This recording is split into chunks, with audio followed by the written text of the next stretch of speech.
My brothers and sisters, let me begin with a divine announcement.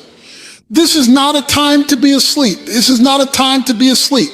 This is not a time to tiptoe through life trying not to offend evil while pretending it doesn't exist. Wake up. The enemy is not coming. He's already here. The system is not on its way. It has already begun.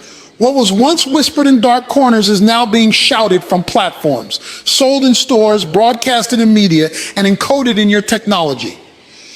The number is 666, and no, this is not just some number from Revelation for some far-off time. This is spiritual warfare right now. This is the unveiling of deception that is happening before your very eyes. And if you blink, you'll miss the moment and find yourself marked not by God, but by the beast. The real danger of 666 is not just in the physical form people are expecting. It is far more deceptive and far more invasive. The enemy has never needed to wait for technology to roll out chips or barcodes when he's already been at work, reshaping minds and reshaping culture. The true mark begins in the heart long before it ever touches the hand. It starts in the thoughts you entertain, the compromises you justify, the silence you accept when truth is attacked. This mark begins in the spiritual realm, and by the time it's visible, the soul has already been claimed. That's why so many people miss it. They're looking outward for what they should be watching for inwardly. The enemy isn't just setting up something to be scanned, he's setting up something to be believed, adopted, and lived out. We live in a world that has dressed deception and sophistication. Evil doesn't always wear red horns and carry a pitchfork. These days, it wears a three-piece suit, speaks at conferences, hosts popular podcasts, and leads boardroom meetings. The system of the beast is not always about obvious persecution. It's often about subtle persuasion. The goal is to get you comfortable enough to stop asking questions, passive enough to accept spiritual laziness, and distracted enough to forget that you are in a war. People are more concerned about losing followers on social media than they are about losing favor with God. That's a sign the system is already working. That's the early imprint of the mark. It begins when truth is traded for convenience. It deepens when conviction is sacrificed on the altar of tolerance. It grows when men and women of God no longer speak out because they fear rejection more than they fear disobedience. We have entered a time where standing up for righteousness is considered hate speech, and calling out sin is seen as judgmental. But the spirit behind the mark of the beast thrives in environments where truth is silenced. Because where there is no truth, there is no resistance. And where there is no resistance, the system moves forward unchecked. The enemy doesn't always come roaring. Sometimes he whispers in the lyrics of your music. Sometimes he laughs through the lines of your favorite comedy show. Sometimes he hides in the policies that are passed in the name of progress, but leave a trail of spiritual devastation. And all the while, people applaud, unaware that their applause is affirming their own bondage. That is how the beast wins, through influence that looks like information, through entertainment that feels like escape, through policies that seem helpful but erode the foundation of God's truth brick by brick. What's most dangerous is not the existence of evil, but the acceptance of it. When people become numb to the presence of darkness, they unknowingly allow it to dwell freely. That numbness is the beginning of the mark. It's not always a single act, but a series of compromises. You stop praying consistently. You stop reading the word. You stop speaking out against wrong. You start justifying what God never excused. You start aligning with the world more than you align with heaven. And little by little, the lines between holy and worldly begin to blur until you no longer recognize how far you've drifted. The beast system doesn't require loyalty all at once. It grows through gradual compliance. That's why spiritual discernment is more critical than ever. If you are not grounded in truth, you will be swept away by trends. If you don't know the voice of the shepherd, you'll start following the voice of the serpent, thinking it's the same. The danger is not just in what is coming. The danger is in what's already here and what we have already accepted as normal. That normalization is part of the beast plan. It is a slow seduction, pulling people away from bold obedience and into a quiet rebellion disguised as personal freedom. And this rebellion doesn't always come with violence. Sometimes it looks like ease, it looks like convenience, it looks like technology that saves time, entertainment that feels good, ideologies that sound compassionate. But underneath the surface, there is a reprogramming taking place, a shift in values, in definitions, in allegiance. People are being trained to follow without questioning, to celebrate without discerning, to accept without praying. The beast doesn't need to force you when he can get you to willingly participate in your own deception. Many have been lulled into a spiritual sleep, rocked to rest by the lullaby of culture. They've forgotten that we are not here to blend in. We are here to stand out. The system wants you quiet, compliant, and uninformed. But God wants you bold, alert, and filled with wisdom. The mark begins the moment you choose silence when God has called you to speak. It begins the moment you choose compromise when God has called you to stand. The beginning of the mark is not about an external stamp, it is about internal surrender. What have you surrendered to? What have you excused in the name of peace? That is the question the church must wrestle with. The war is not coming. It is already here. And while some are waiting for an obvious sign, the enemy is working through strategies. Strategies that dismantle truth brick by brick, family by family, heart by heart. The enemy doesn't need to fight you if he can fascinate you. He doesn't need to persecute you if he can preoccupy you. And in that preoccupation, you slowly forget that you are supposed to be a soldier, not a spectator. This is not the hour for delay. The mark is here, not in the way people expect it, but in the way most effective, through deception, through seduction, and through surrender. The system of the beast is not a future concept waiting to be activated by world governments or some new global institution. It is a spiritual infrastructure that has already been laid brick by brick in the fabric of society.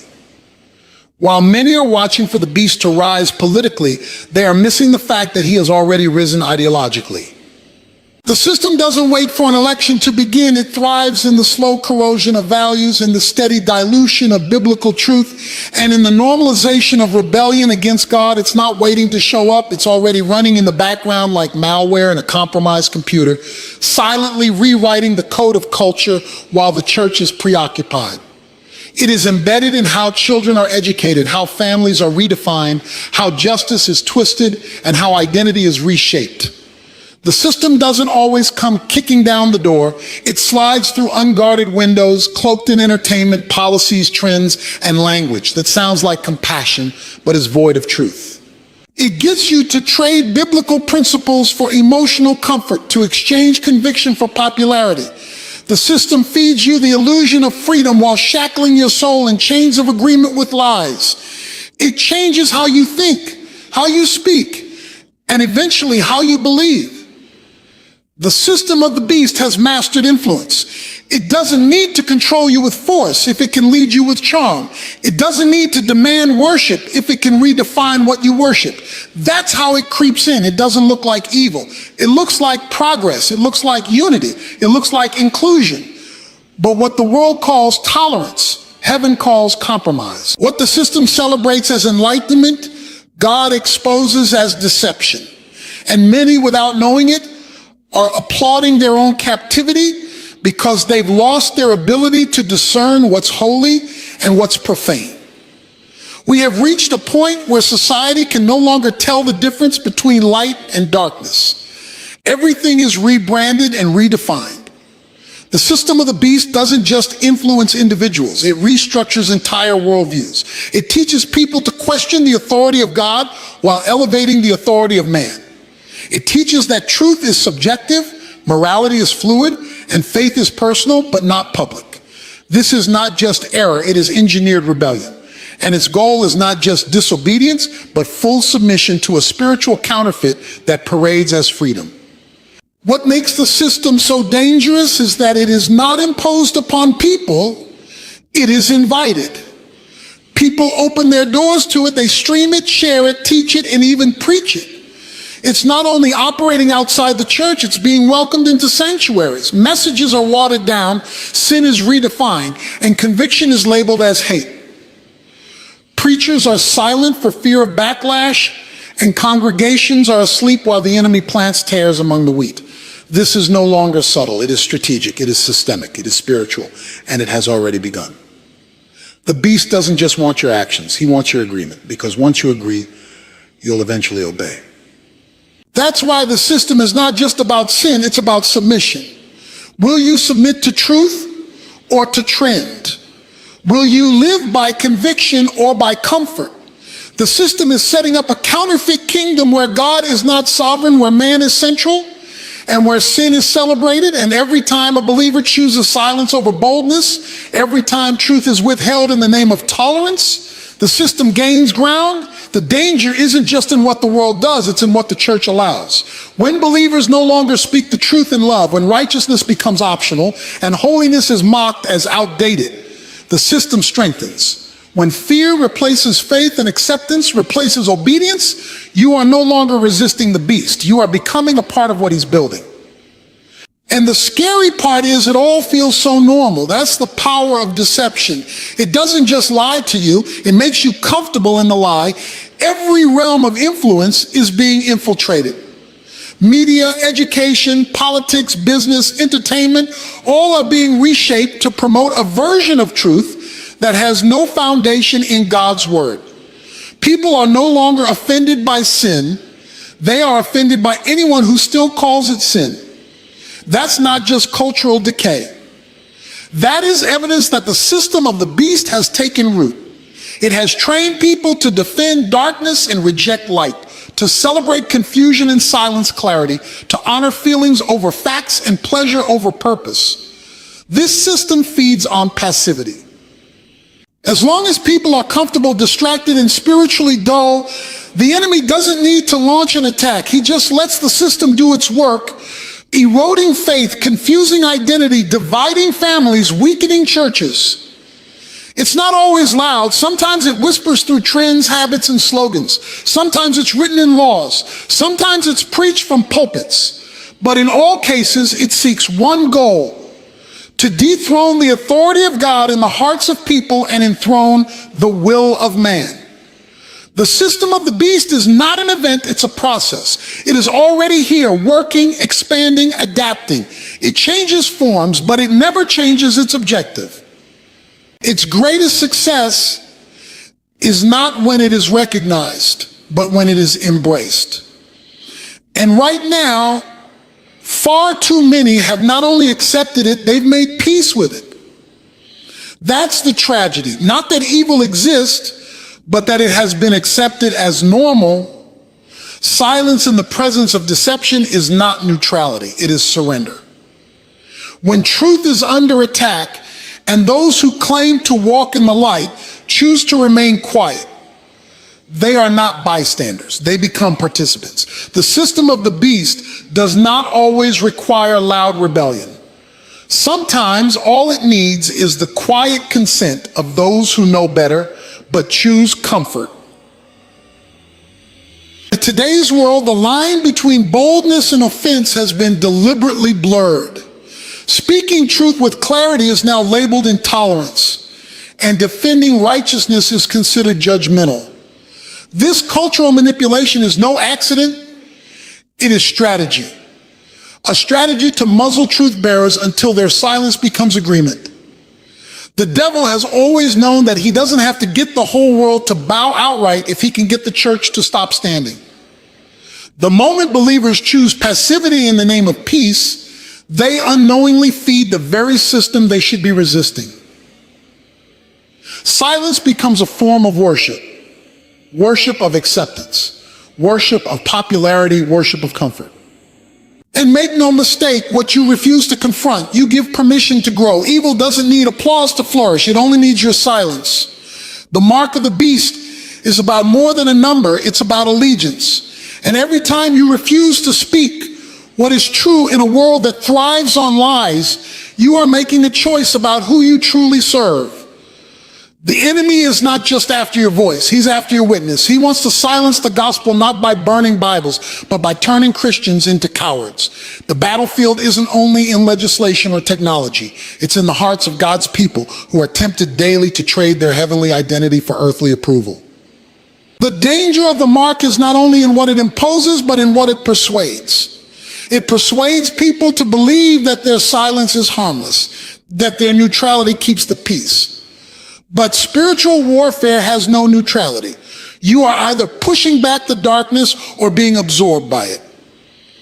In the early church, silence was not an option. Believers stood boldly and proclaimed truth even in the face of death. Their courage shook empires, broke chains, and transformed cultures. But now, in a world more offended by truth than by evil, many believers remain seated. They see lies rise around them, but say nothing. They see sin celebrated, but do nothing. They are more concerned with fitting in than standing out, more focused on being light than being right with God. That is how the system of the beast advances, not just through the shouts of the wicked, but through the silence of the righteous. Being silent in this age is a form of agreement. When you refuse to challenge falsehood, you legitimize it. When you don't correct deception, you give it room to multiply. And while culture tells you to mind your business, God has called you to be a watchman. A watchman doesn't stay quiet when the enemy is at the gate. A watchman sounds the alarm. But if the watchman stays silent, the city falls. The mark is not always inked on the forehead. It is formed in the heart when you become more afraid of offending man than of disobeying God. The enemy's tactic is he wants believers to think silence is wisdom, that keeping quiet is the loving thing to do. But love without truth is not love. It is fear disguised. The beast doesn't need everyone to speak lies. He just needs those who know the truth to stay quiet. When the pulpits go silent, the culture rots. When parents stop teaching, the children stray. When believers stop testifying, the darkness spreads unchecked. The cost of silence is not just personal, it is generational. This deception is packaged in politeness. The world says, don't judge, don't offend, don't speak out. But that's the very climate in which the beast system thrives. The less resistance it encounters, the more ground it takes. And resistance doesn't always look like protest. It looks like truth spoken clearly. It looks like righteousness lived publicly. It looks like conviction that doesn't fold under pressure. When you refuse to speak the truth in a truth-starved world, you feed the very system you were called to destroy. The mark of the beast is not waiting for a global announcement. It's waiting for your silence. It grows stronger every time a believer hesitates, every time a voice is withheld, every time fear wins over faith. The war is not just about what you say, it's about what you won't say. The enemy has convinced many that silence is strength, but in reality, it is spiritual suicide. You are not saving anyone by being quiet. You are simply leaving the battlefield empty while the enemy claims more territory. Your voice is not optional in this season. Your convictions are not private luxuries, they are public assignments. To hold truth quietly in your heart, but never declare it with your mouth, is to bury the light in a cave while the world stumbles in darkness. This is not the hour to be cautious with your faith. The system is growing bolder by the day, and so must the people of God. This is not a time to blend in. This is a time to rise, to speak, and to resist with everything you have. We are not in an ordinary moment of history. We are standing in the tension of prophetic fulfillment. The days are evil, the deception is deep, and the urgency of this hour demands more than passive belief. God is not calling for casual churchgoers or quiet admirers of truth. He is calling for warriors. Not just fighters in the physical sense, but those who battle in the spirit, those who live with discernment, those who walk with holiness, and those who will not bow to cultural convenience. The remnant is rising, not the popular crowd, not the loudest voices on social media, but the ones who still tremble at the word of God, who refuse to mix light with darkness, and who are prepared to lose the world in order to gain Christ.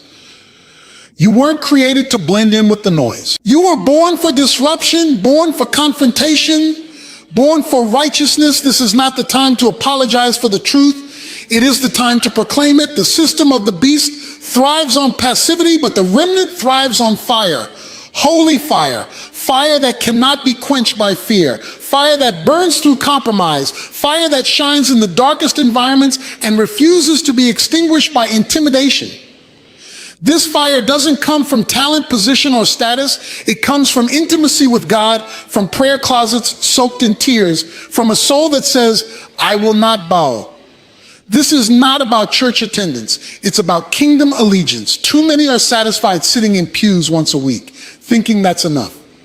But God is not interested in spectators. He is raising soldiers who don't need a stage to stand, who don't need applause to obey, who don't need agreement to speak the truth. Soldiers who walk in humility but fight with authority. Soldiers who will raise a standard in a culture that has forgotten what holiness looks like. This world doesn't need another polished sermon. It needs raw obedience, sacrificial love, and a bold remnant willing to be set apart. To be part of the remnant means you will be misunderstood. You will be mocked. You will be excluded, but you will be right with God. And that is the only validation that matters. The system of the beast celebrates compromise, but the remnant holds the line. The system wants to normalize sin, desensitize conscience, and redefine truth. But the remnant remembers that heaven doesn't vote on righteousness. Truth doesn't need approval, it needs agreement. And the remnant agrees with God even when it costs them everything. This remnant cannot be bought, silenced, or distracted. They have been through too much, endured too much, and seen too much to go back now. These are not people looking for easy, they are looking for eternity. They are not in love with this world, they are citizens of another. They don't find comfort in crowds, they find strength in consecration. Their strength doesn't come from within, it comes from the Spirit of God who empowers them to resist, to discern, to endure, and to stand firm when everything around them is shaking. The remnant understands that spiritual warfare is not an event, it's a lifestyle. Every decision matters, every word matters, every compromise resisted is a victory won. They walk with vigilance, knowing that the enemy is not playing games. While others are being entertained into spiritual dullness, the remnant is sharpening their swords, clothing themselves in truth, and preparing for battle, not because they love war, but because they refuse to lose souls to deception. They see the times, they hear the warnings, and they know what's at stake. This generation is in desperate need of a remnant that won't apologize for being different. A remnant that won't dilute truth to attract crowds. A remnant that won't sell out holiness for relevance. A remnant that would rather be rejected by man than be separated from God. The system of the beast doesn't fear religion, it fears righteousness. It fears those who still believe the Bible is the final authority. It fears those who cannot be manipulated by fear, fame, or fortune. And that is exactly what this remnant is. Unshakable, unstoppable, and unwilling to trade heaven for the world's applause. God is not looking for the most educated, the most charismatic, or the most followed. He is looking for the most surrendered, the ones who are done playing church, the ones who are grieved by sin, broken by compromise, and burdened for souls, the ones who say, here I am, Lord, send me, use me, break me, just don't leave me like this. That is the cry of the remnant. It's not polished, it's desperate, it's not fashionable, it's faithful, it's not trendy, it's timeless, because they have chosen the narrow way and they know it leads to life. This is the moment to rise, not tomorrow, not next month. Now, because while others are sleeping, the system is advancing. While many are distracted, the war is intensifying. But the remnant is awake, they are alert. They are anointed for this hour. They know that revival won't come from comfort. It will come from consecration. They know that the time for passive Christianity is over. They've buried fear, rejected compromise, and are running with purpose. Not because it's easy, but because it's necessary. They know they were born for this. Formed in fire, built in brokenness, trained in trials, and appointed for this very hour.